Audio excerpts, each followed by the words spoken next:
عارفين بقول عليها بغاشة ليه؟ عشان بتدوب في البق دوب. تاخد الكفتاية من هنا تلاقيها اختفت.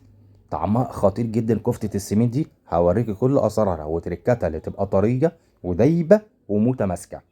ازاي بقى؟ بص يا ست الكل، بصلاية ناشفة شايل منها المية تماما، فصين توم مطحونين، تلات اربع عيدان بقدونس مقطعهم صغير. بص بقى، دول 3 معالق او نص كوبايه من البرغل، مهم جدا. حطيتهم في ميه سخنه، نقعهم لمده ساعتين وبعدين مصفيهم. تمام. ملح، فلفل اسود، توابلنا. عندنا قرفه، عندنا كمان شويه كمون، عندنا بابريكا مدخنه، عندنا كزبره ناشفه، والبهارات بتاعتنا 7 بهارات الموجودين في كل بيت. وهبتدي بقى ايه، افرم الخليط ده كويس جدا، بقى ناعم قوي البرغل مع البهارات. هحط على 3 معالق برغل دولت بقى حاطط قد ايه لحم. نص كيلو لحمه يا جماعه. النص كيلو لحم دوت هفرمه في الكبه بتاعتي، هقعد هفرمه بالظبط كده 10 دقايق لحد ما ينعم. واهم حاجه بقى هدخلهم في التلاجة لمده ساعتين تريح. حتى هتلاحظوا قدامكم اهو، بصوا شكلها، ركزي كده. اول ما حطيت قرن الفلفل ده، بص هطلعها من التلاجة غامقه ليه؟ عشان ريحت ساعتين. وهبتدي هكورها بشويه ميه عاديه خالص عشان تبقى ناعمه في ايديا. ينفع الميه دي يا شيف احط فيها صلصه وشويه توابل؟ ينفع طبعا، بس انا مظبط التوابل بتاعتي في اللحمه. وانت بتكوري بقى، بص انا بضغط على اللحمه بصوابع ايديا ازاي. ليه؟ عشان وانا بكورها ما اطلعش الكوره مشققه. تريكات انا بقولها مهمه جدا عشان ما تفكش منك في طريقه التسويه. اهي كورت الكميه بتاعتي كلها. يلا بقى اهم خطوه، ازاي نسويها تبقى زي بتاعت الشارع، دايبه. هجيب الحله وهجيب شويه بصل شرايح، وهرص في الارضيه بتاعت الحله البصل شرايح وشويه فلفل. وانزلي يا ست الكل بالكور بتاعتك. انا هنا بعادل الصينيه بتاعت الراجل اللي بتبقى غويطه وبينزل بالكفته بتاعته جوه الدسم. انا ما عنديش الصينيه الغويطه دي فاستخدمت الحله. هعمل هنا بقى ايه؟ الحله على نار عاليه، وهحط شويه سمنه بلدي عشان اللحمه المستورده اللي انا استخدمتها ما كان الدهن بتاعها قليل. طب ينفع احط هنا حته ليا؟ ينفع، وتبقى عليت التست على الاخر. 3 دقايق درجة الحرارة ترتفع زي ما انت شايفها، بخار بسيط اهو.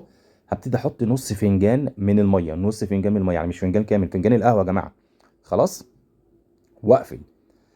بعد 5 دقايق هي نزلت المية. ايه اللي نزل المية بقى؟ الفلفل والبصل، الخضار بتاعنا اللي الكفتة هتستوي منه. وبص بقى متماسكة ازاي، فكت. شايفة؟ الله وكيل، ولا في واحدة فكت. بص المنظر وانا بباركي الصوص اللي نزلته.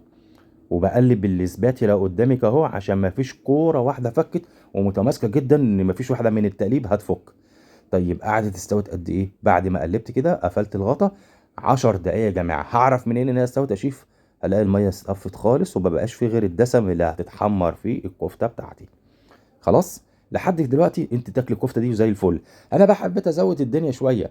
هعمل ايه؟ هقلي كبده، شويه سمنه على شويه زيت. ودي كبده امريكي انا متبلها بايه؟ توم وكزبره وكمون وملح لمده نص ساعه.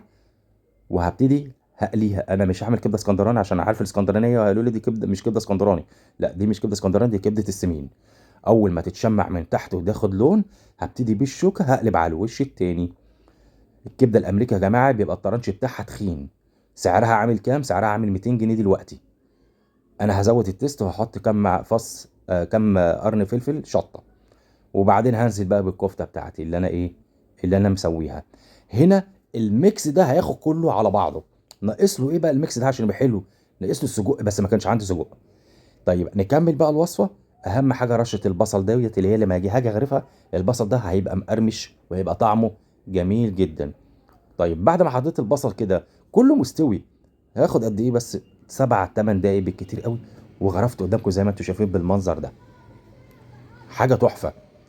يعني انا عايز اقول لك مش هتعرفي تمسكي نفسك من اكل الكفته ده، هتاكليها حاف. غير الكبده لما خدت من طعم الكفته بقت في حته تاسعه خالص. طعمها جميل جدا. كفته السمين دي يا جماعه خطيره جدا وسهله. سهله. عارفين سرها في ايه؟ في شويه البرغل وطريقه التسويه بتاعتها.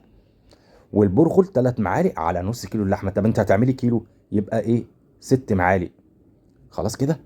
فيديو 10 على 10، هتاكلي احلى كفتة سمين. جربوها، قولي لي ايه رأيكم في الكومنتات.